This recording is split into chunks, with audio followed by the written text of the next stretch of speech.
Bueno, tiene dos objetivos. El primer objetivo es que nosotros alabemos y glorifiquemos a Dios, y eso se lleva a cabo por medio de los cánticos. Por medio del cántico nosotros alabamos y adoramos y glorificamos a Dios. Por eso es que la Biblia tiene 150 salmos. Y para los que no saben, los 150 salmos son el himnario de los judíos. Es el himnario. Ellos cantan esos 150 salmos, los reparten en 7 fiestas que hacen al año, y ellos cantan todos esos 150 salmos. O sea que por medio de esos salmos ellos alaban, glorifican y adoran a Dios. Es bien importante alabar y glorificar a Dios.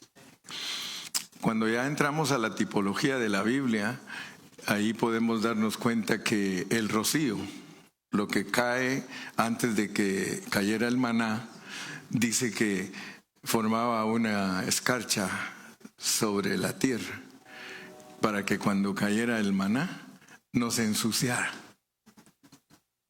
Y esa es figura de que cuando predique el pastor, todos ustedes ya hayan recibido la bendición de la escarcha, que es la alabanza y la adoración. Entonces ustedes van a tener un corazón dispuesto para recibir la bendición espiritual. Entonces la responsabilidad del pastor es que después que ustedes ya hayan alabado y glorificado a Dios, se les bendiga con una palabra que edifique.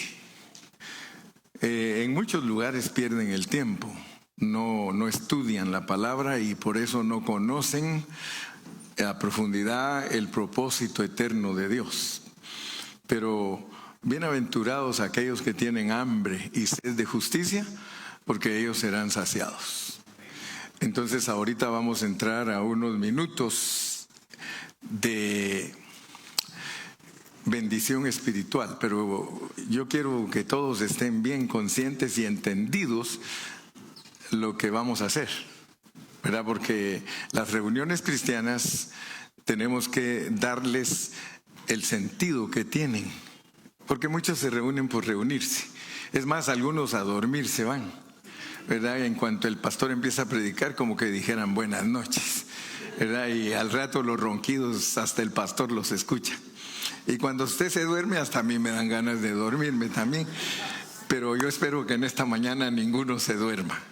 Todos bien despiertos, bien despiertos. Quiero decirles, en la Biblia dice que todos nosotros, los cristianos del Nuevo Testamento, porque nosotros estamos viviendo en tiempos del Nuevo Testamento. Los judíos siguen viviendo en tiempo del Antiguo Testamento. Ellos no creen en el Nuevo Testamento. Para ellos nosotros somos punto y aparte. Y hasta groseramente nos tratan los judíos a nosotros, a pesar que en este último tiempo están despertando y están reconociendo lo que son las naciones, espiritualmente hablando. Ellos ya ahora, pero es porque Dios ha profetizado que en el tiempo que viene todo Israel será salvo.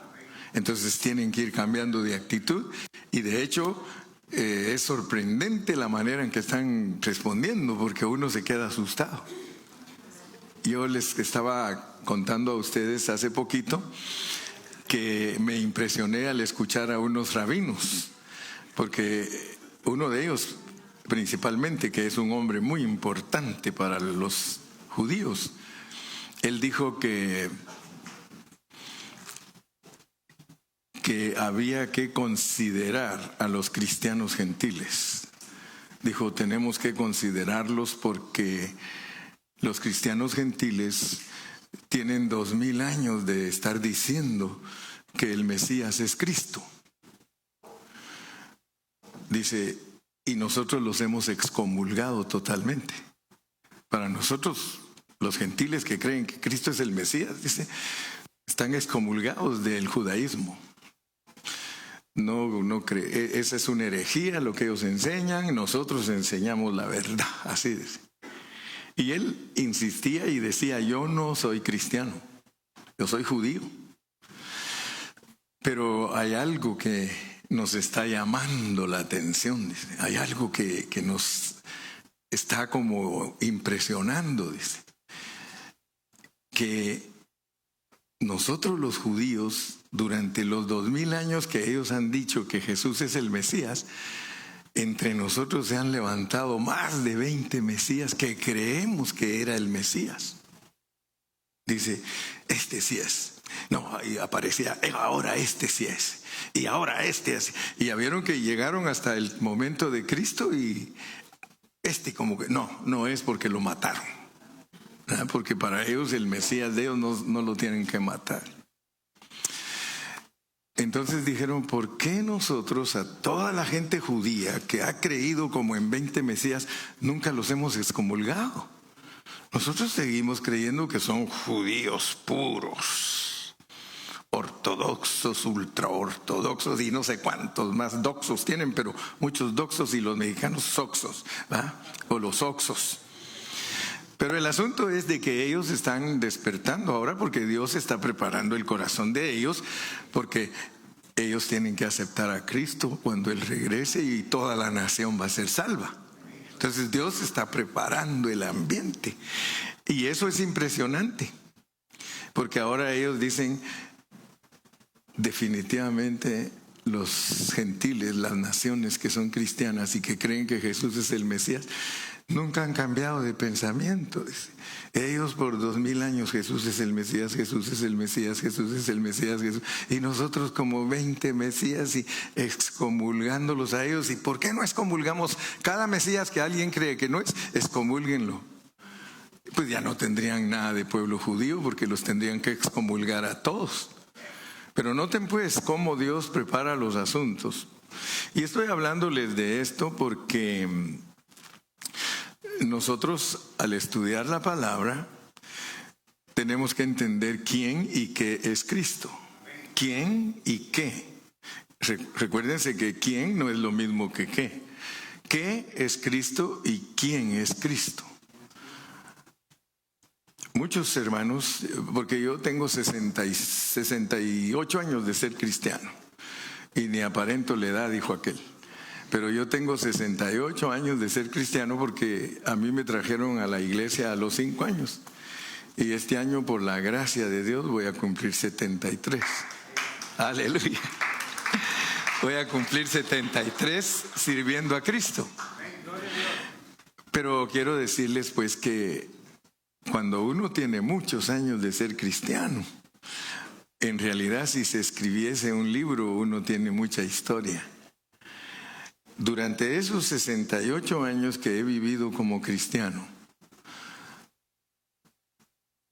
yo he conocido muchas modas cristianas. Fíjese qué tremendo, porque son olas, así como dice la nueva ola. Y ya ve que yo me acuerdo que cuando estaba joven se usaban los pantalones chemis, así le decían chemis, allá en Centroamérica, que tenían aquí como una... ¿Cómo le llaman? Atrás, los de hombre. Ahora los de mujeres que he visto que tienen eso, pero los de hombre era la moda. ¿Se recuerdan ustedes que hubo un tiempo que pantalones acampanados, luego habían con ruedo, sin ruedo, los de hombres siempre con bolsas, ¿verdad? Porque alguien que cargara pantalón sin bolsas, este es gay, ¿verdad? Antes no le decían gay, decían otra palabra. Pero el asunto es que en el Evangelio se conocen modas, aunque usted no lo crea. O sea que a la iglesia se le meten modas, ondas, que hay que hacer esto. Yo me acuerdo porque hubo un tiempo que entró a la iglesia la unción de la risa, imagínense. Y todos, hermanos, se contagiaban. ¿Por qué? Porque si uno no tiene cuidado, el que dirige una congregación, uno puede volverlos locos a todos. Y hasta herejes y todo. Uno tiene una responsabilidad bien grande. Y pues imagínese usted el que introdujo la unción de la risa a las congregaciones. Dice, ahorita vamos a dedicar 10 minutos a reírnos todo, y increíble, todos colaboran. y todos. Y luego en éxtasis, y se caían y se tiraban. Aunque usted no lo crea, hermano, los cristianos se prestan para todo. Casi no hay amenes. Pero tenemos que tener mucho cuidado, porque yo les cuento esto porque yo he procurado por los 68 años de ser un cristiano normal, porque uno puede volverse un cristiano anormal. Entonces yo nací en una iglesia donde enseñaban bien la palabra. El pastor mío era el abuelito de mi esposa y nada menos me bendijo dándome a mi esposa el abuelito. Entonces tenemos que tener cuidado, porque si nuestras reuniones no se utilizan para hablar de lo que hemos sido enviados a hablar, vamos a perder el tiempo. Nosotros tenemos una responsabilidad bien grande como iglesia, y es de que somos cristocéntricos. Pablo tuvo que escribir 14 epístolas para corregir todas las deficiencias de las iglesias en su tiempo. ¿Por qué? Porque todos se desviaban. Todos. Empezaban bien, a ratito torcidos. Usted lee cada una de las iglesias de Apocalipsis. Por ejemplo, a Éfeso le dice: pero tengo contra ti que has perdido tu primer amor. Usted puede leer las 7 iglesias y se va a dar cuenta que las 7 iglesias empezaron bien y se corrompieron. Y por eso tenemos que entender cómo funciona Dios, porque Dios crea las cosas, Él las corrompe y Él las restaura. Esos son principios fundamentales que todo creyente tiene que tener, pero tristemente no se los enseñan.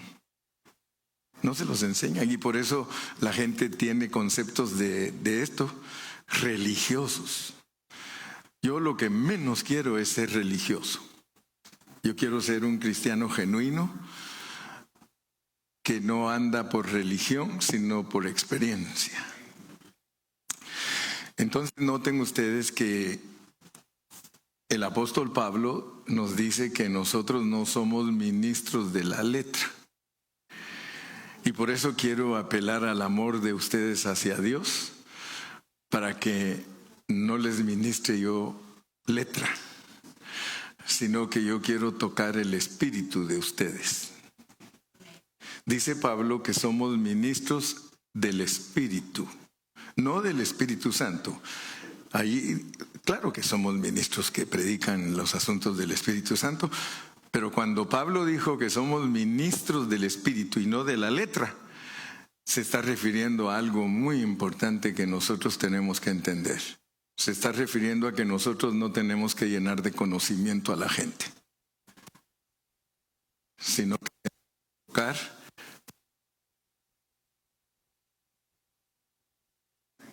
Cuando uno transmite conocimiento, uno toca el alma.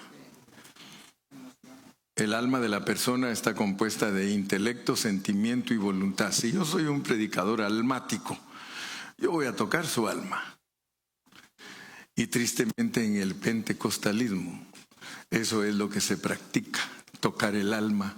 Los predicadores son pero buenísimos para tocar el alma de los hermanos, pero nunca les tocan el espíritu. Por eso ellos son capaces de hacer toda clase de pecados y son consagrados. Casi no hay amenes. Casi no hay amenes. Pero cuando uno toca el espíritu de las personas, entonces esas personas son transformadas.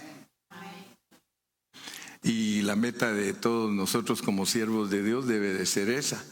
Debe de ser tocar el espíritu de los hermanos por medio de la palabra, para que ellos ya no sean los mismos. Porque ese es el problema más serio por el cual el cristiano tendrá pérdida. Cuando Cristo lo juzgue va a tener pérdida si no fue transformado de gloria en gloria, porque hay una meta. Todos nosotros fuimos escogidos y predestinados para llegar a la estatura del varón perfecto. Y Dios no falla. Lo que Él se propuso desde antes de la fundación del mundo, Él lo va a lograr. Cooperes tú o no cooperes, el que sale perdiendo eres tú. Porque Dios a todos los cristianos les va a dar la oportunidad de dejarse trabajar. La pérdida de nosotros es no dejarnos trabajar. Porque esto no es nada que pertenece a ti. Todo está centrado en Cristo. Todo lo que Dios ha provisto para ti, te lo ha dado a través de Cristo. Entonces, lo primero que tú tienes que entender es que para alcanzarte Dios a ti, tuvo que pasar por un proceso. Dios tuvo que pasar por un proceso para alcanzarte a ti. Dios es espíritu.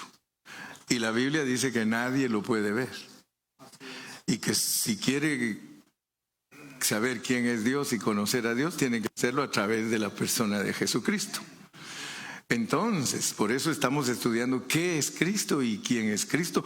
Porque como cristianos tenemos que saber qué clase de Dios nos vino en la persona de Jesucristo. Y Dios nos ha mantenido ocupados. Todo este año que pasó, nos mantuvo ocupados estudiando el trabajo que ha hecho Dios Padre.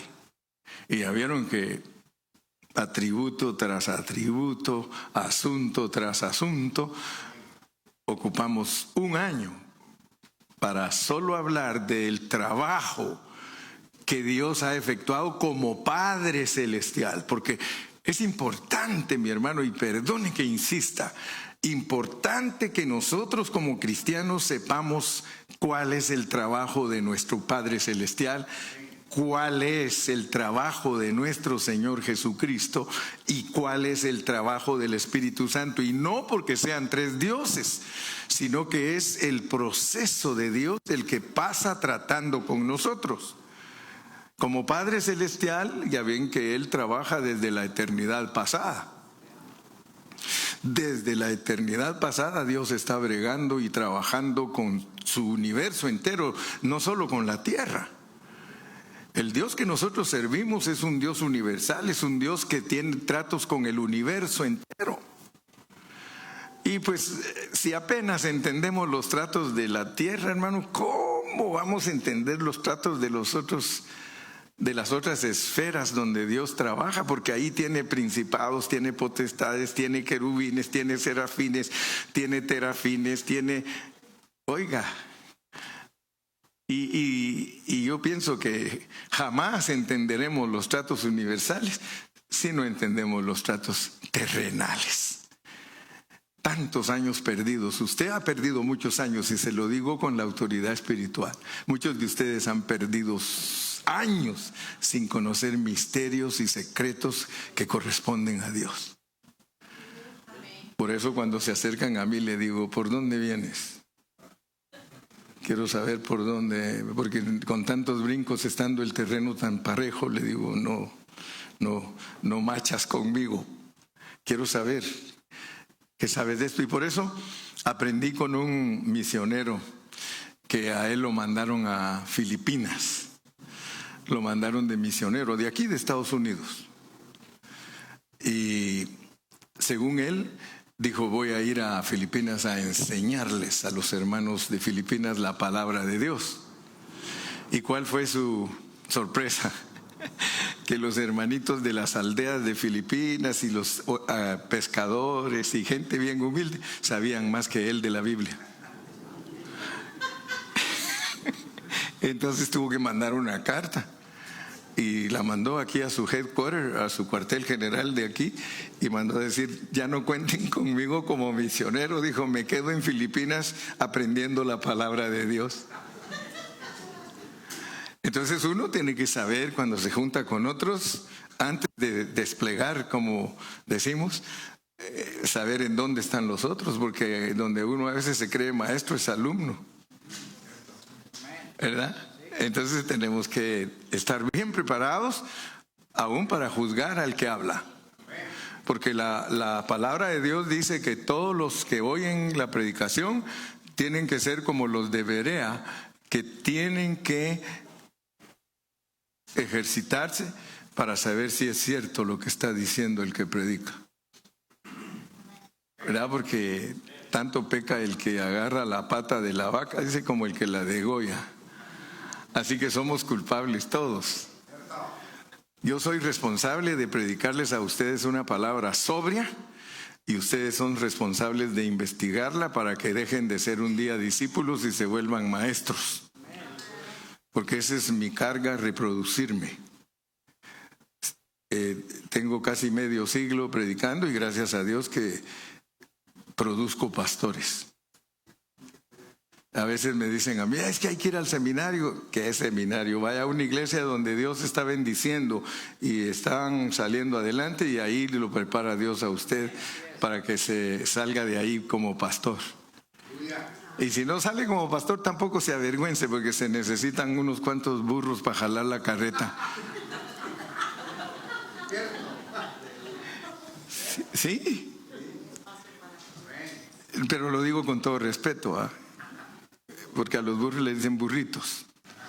Con todo respeto, hermano, cada uno de nosotros decide qué estatura quiere estar. Pero gracias a Dios que Dios nos ha puesto en un ministerio en donde hay una responsabilidad grande de entender la palabra. Entonces, solo estoy refrescándolos para que todos estos mensajes que hemos predicado en estos últimos meses queden bien grabaditos en usted. El día viernes yo puse mis manos así para explicarles a ustedes quién es Dios. ¿Se recuerdan? Porque muchos no entienden cómo es Dios. Dios en la Biblia está revelado como un Dios plural. El verdadero Dios es plural. Él se revela desde Génesis como Elohim, que es plural, y por eso algunos no recibieron revelación. Pero si alguno pone atención, Dios se reveló plural. Cuando Él hablaba, Él decía, hagamos al hombre, descendamos, confundámoslos.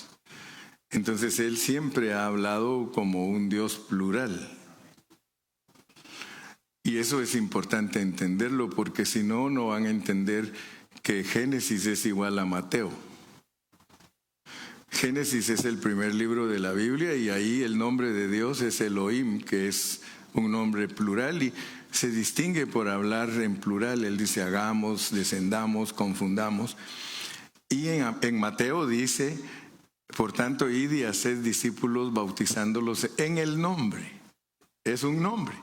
Él en el Nuevo Testamento se llama Padre, Hijo y Espíritu, pero es el Dios plural, pues no nos están dando otro Dios diferente.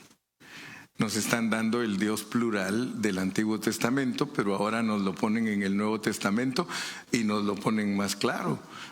En el Antiguo Testamento todo estaba en figura, en parábolas, en alegorías, en metáforas, pero hablaba del Padre, hablaba del Hijo y hablaba del Espíritu.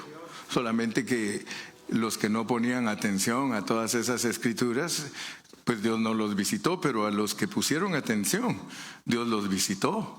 Y ellos estuvieron conscientes. Y cuando llegó el momento que Dios se encarnó, ya ven que Él se dio a conocer como hijo. Pero aquí está dentro.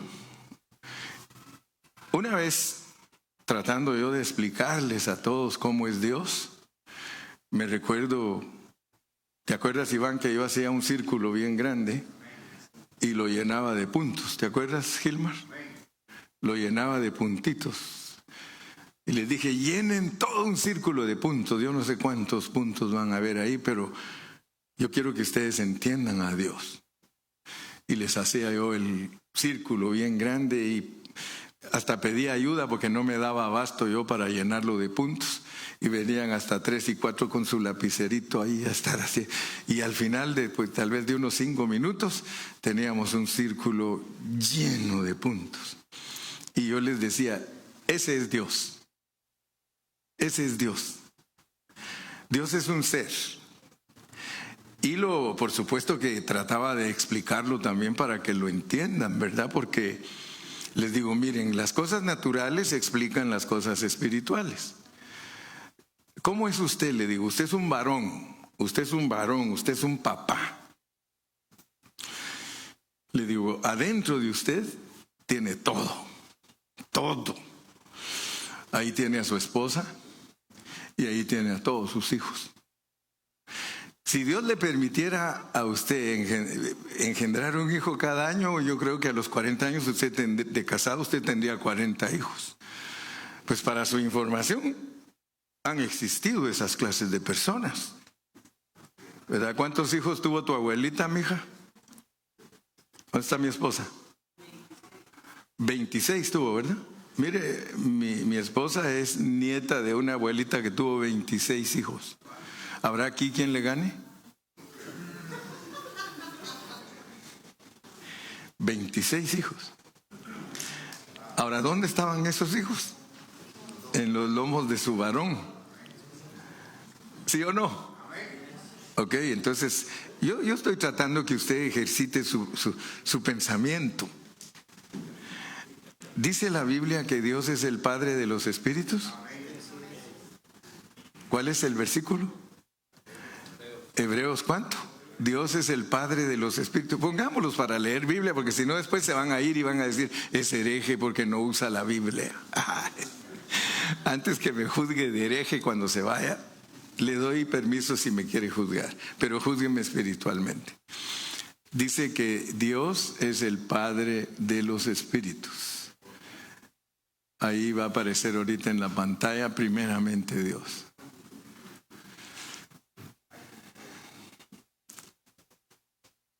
Alguien que diga cuál es la cita. Hebreos 13:9. 12:9. Hebreos 12:9. Por otra parte, tuvimos a nuestros padres terrenales que nos disciplinaban y los venerábamos. ¿Por qué no obedeceremos mucho mejor al Padre de los espíritus y viviremos? Fíjese. Si Dios es el Padre de los espíritus, ¿cuántos espíritus cree usted que hay? Espíritus son millones de millones de millones de millones, trillones, cuatrillones, quintillones. Yo creo que ni siquiera nos alcanza el lenguaje para decir qué cantidad de espíritus hay.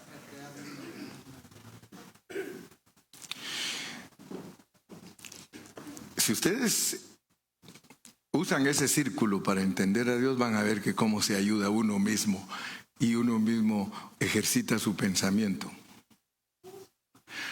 Ahí adentro está todo lo que es de Dios y le pertenece a Dios y es exclusivamente de Dios.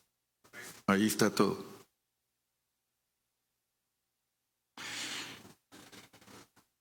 Ahí adentro está el Padre, ahí adentro está el Hijo, ahí adentro está el Espíritu. Pues asústese, porque si Él es su papá, ahí está usted con Él.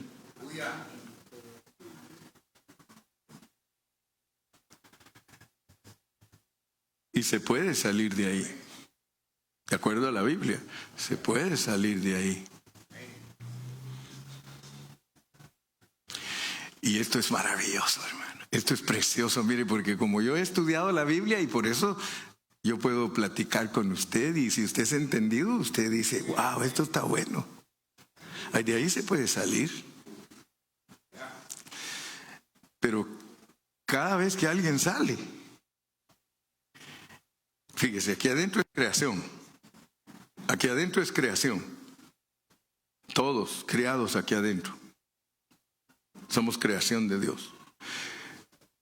Y esto es lo que no entiende mucha gente. Mire, pues, no entiende en dónde sucedió el problema. Porque de acuerdo a la pureza de la palabra de Dios, el problema surgió allá adentro. ¿Sí o no? Allá adentro, en esa esfera. Ahí sucedió el problema. Cuando nosotros hablamos de que nosotros nacimos aquí en la tierra y todo, bueno, ya todos emproblemados. No me vas a decir que tú naciste en pureza. Escucha lo que estoy hablando. Que naciste como humano en pureza. No, hombre, en pecado me concibió mi madre. Y no es el sexo el pecado, sino que es algo que está revelado, que nosotros venimos a esta tierra en pecado. Y eso es lo que no entienden muchos. Entonces, ¿en dónde se pecó? En el jardín del Edén. No, hombre, eso solo es para explicar lo que le pasó a Adán y a Eva. Que de hecho es explicar lo que te pasa a ti. O sea que cuando ya ellos fueron puestos en el huerto del Edén, Dios solo los está usando como una metáfora, como una alegoría. Miren, esto pasó porque el chamuco no es de aquí. El chamuco aquí adentro era un querubín, pero aquí adentro fue la rebelión. Hermanos, si usted logra ver eso, le dan la Biblia número 2. Pero si usted no entiende eso, seguirá creyendo siempre que la cigüeña trae los niños. Pero si Dios lo bendice y lo acerca a ministerios que saben explicar la palabra, entonces su historia va a cambiar. Usted va a tener ojos diferentes para entender la palabra. Si se quiere quedar en kinder, pues la moraleja de la palabra es su comida. Y solo la va a entender superficialmente. Y va a creer que Dios maldijo a la tierra y castigó a Eva y a Adán porque se comieron una manzana. ¿Hasta cuándo va a creer usted eso? Hasta que tenga uso de razón, porque entonces va a decir, no era manzana, hombre. Hablando bien, como dijo el de Jalisco, la mera neta. La mera neta es que si hubiera sido una manzana le hubieran puesto un bozal a Eva y a Adán. Pero no les pusieron bozal, les taparon aquí. Entonces hicieron otra cosa. ¿Aló? Pero si usted quiere seguir creyendo, pues ahí se va a quedar y se llega a ser buen maestro de eso. Maestro de niños, le dijo Cristo a los fariseos. Ustedes son maestros de niños. Pero ustedes no saben lo que es nacer de nuevo. Miren a este que es maestro de niños, cree que se tiene que volver a meter en el estómago de su mamá. Nicodemo. Maestro de kinder. Le dijo, tú eres maestro de Israel y no sabes lo que quiere decir nacer de nuevo. Entonces, gracias a Dios, pues que Dios nos está bendiciendo poco a poco y estamos entendiendo qué es Cristo y quién es Cristo. Porque si allá adentro, y esto es lo sorprendente, hermano, que así lo revela la Biblia, que aquí adentro está el Padre, está el Hijo y está el Espíritu. Porque es el Dios plural revelado en su pureza. Agarrando usted la revelación pura de Dios, Él es plural, Él es el Padre, Él es el Hijo y Él es el Espíritu. Están usando antropomorfismos para ayudarnos a entender la Biblia, pues. Antropomorfismo es usar formas de hombre para dar a entender verdades que son espirituales y que están escondidas a la mente humana. La mente humana no puede entender lo que es del espíritu a menos que Dios le abra su espíritu. A menos que Dios te ayude para que sepas ejercitar tu espíritu. Entonces, para ejercitar el espíritu, nosotros tenemos que empezar a decirle, Señor, yo quiero ver tu realidad. Muéstrame cómo es que eres tú. Y entonces, adentro somos todos creación. Todos somos creación, adentro. Ahí está Dios. Aquí adentro Dios tiene un unigénito hijo. Unigénito hijo. Pero sorpréndase pues. Sorpréndase.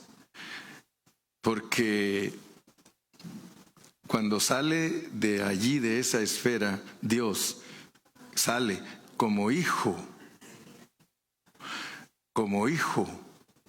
Al estar ya fuera de esa esfera, como hijo, sale y dice, el unigénito Hijo de Dios. Unigénito, Hijo de Dios.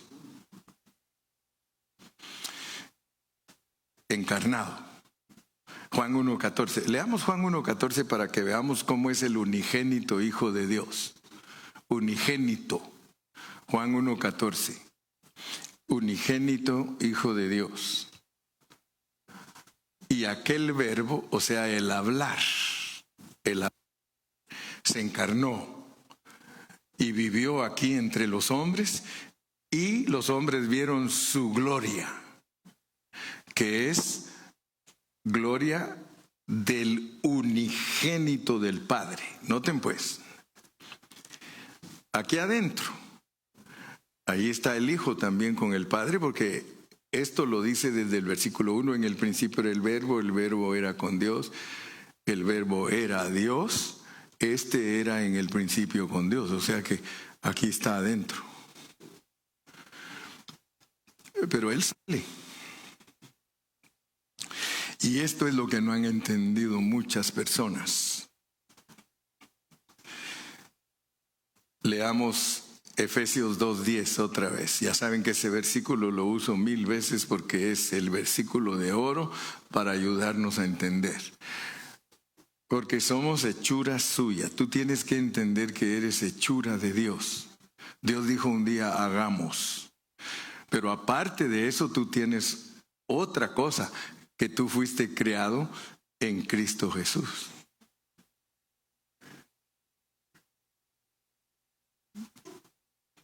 Tu hechura.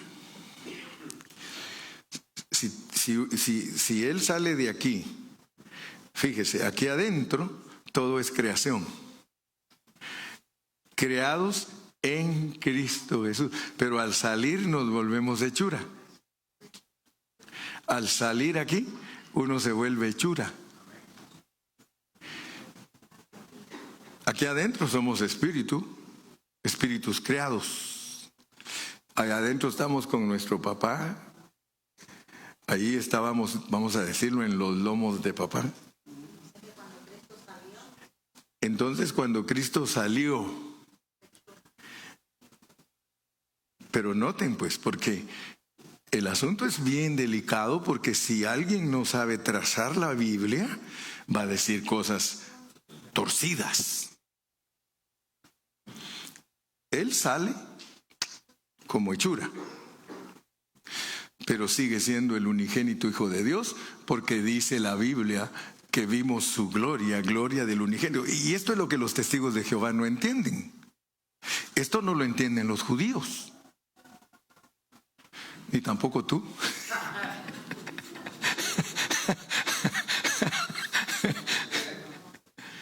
Eso, hermano, es que no crean ustedes que este camino al cual Dios nos ha escogido es algo superficial, no, hermanos. Nosotros pertenecemos a una estirpe celestial que conoce los secretos y los misterios de Dios. Bueno, yo los estoy declarando en este momento. Por eso es que ya vio cómo me dice Gerardo al entrar a la puerta. Dice, me traje a Rolando porque le dije que conozco un predicador que no predica igual que todos los demás.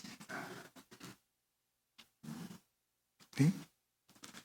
Porque yo no predico igual que todos los demás. ¿Para qué voy a engañar gente? Si a los demás les gusta engañar gente, porque les gusta la feria. ¿Sabe usted que la gente que está engañada es la que más feria da? Por eso usted es tan tacaño.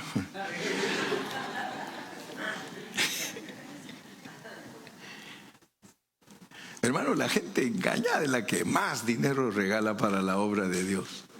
Y los que conocen la Escritura profundamente, hermano, tacaños hasta pasado mañana. No, pero no vinieron hoy. Entonces, mire pues, el testigo de Jehová entiende la mitad, porque él dice, Cristo es hombre. Y sí, pero él no dejó, al hacerse hombre, no dejó de ser el unigénito hijo el único hijo de Dios, el único. Porque usted va a decir, entonces, ¿por qué a nosotros nos dicen que somos hijos de Dios? Espérese.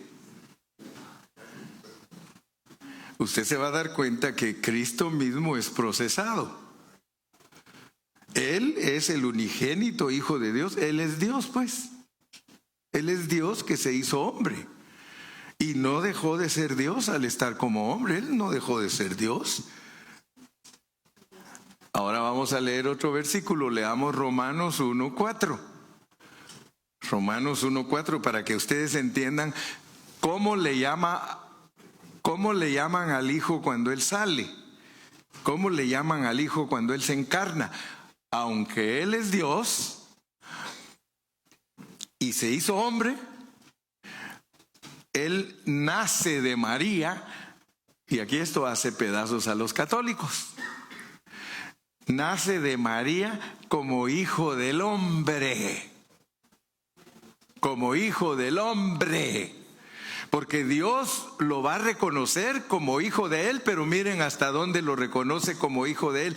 No quiere decir que no era hijo de Dios, pero Dios tenía su sabiduría y dijo, yo no lo voy a llamar hijo mío hasta que se cumpla esto. Mire, que fue declarado hijo de Dios con poder, según el Espíritu de Santidad, por la resurrección de los muertos.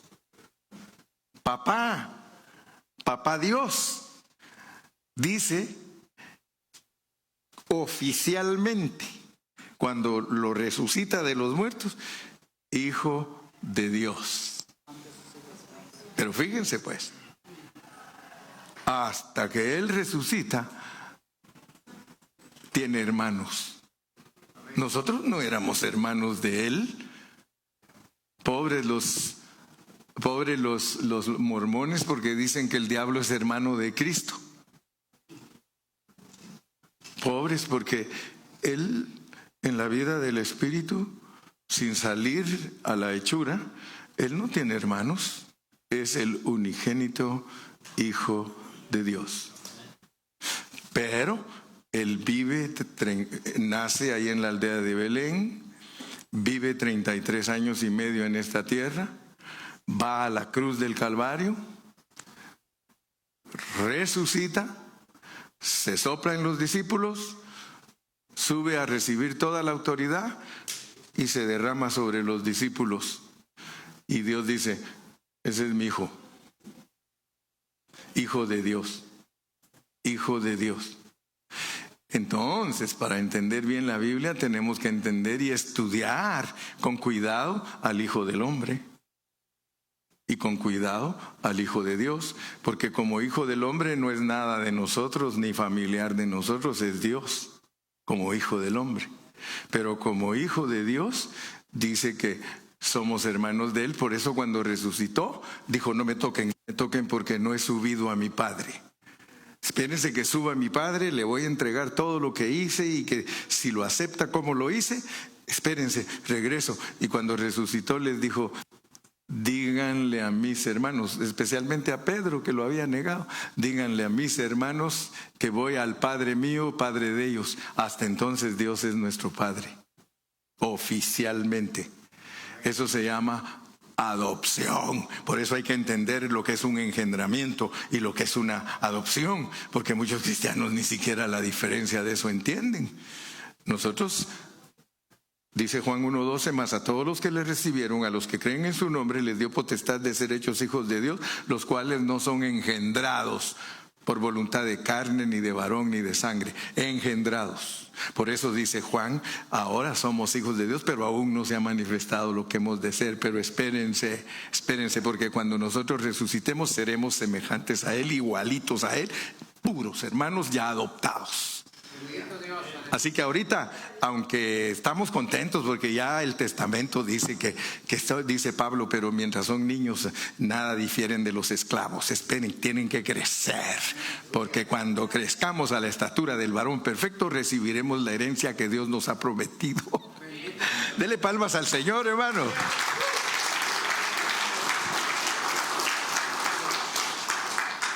Yo creo que es suficiente por hoy, ¿verdad? ¿Para qué seguir hablando? Ya es suficiente por hoy. Si usted quiere, venga el próximo servicio y seguimos echándole leña al fuego. Pero es muy importante. A ver qué dice este joven aquí con sus papeles